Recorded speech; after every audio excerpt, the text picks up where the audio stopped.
તો ગાંધીનગરમાં સાબરમતી નદીમાં પૂરની પરિસ્થિતિથી તંત્ર એલર્ટ મોડ પર છે। પાણી પુરવઠા પ્રધાન કુંવરજી બાવળિયાએ આ સ્થિતિની સમીક્ષા કરી હતી।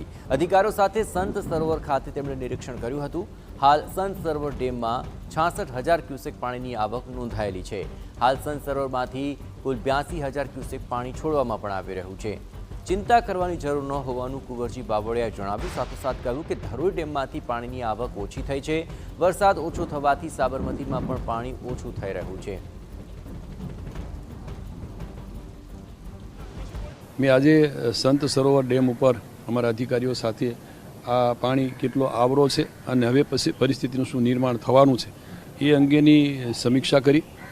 एटले हवे उपरवासमां वरसादनुं प्रमाण घटी जवाने कारणे धरोई डेममांथी पाणी पण हवे जे स्थितिमां जेटली आवक छे ए ज प्रमाणमां छोडवामां आवे छे। एटले अत्यारे वधारे विशेष कंई पाणी छोडवानो कोई प्रश्न उपस्थित थतो नथी अने जेने कारणे 5 डेमोनी अंदर जे साबरमती नदी उपरना छे एमां पण वधारानुं पाणी अत्यारे आवવાની કોઈ શક્યતાઓ નથી। વધારે વરસાદ થાય એ પરિસ્થિતિ જે બને એ અલગથી।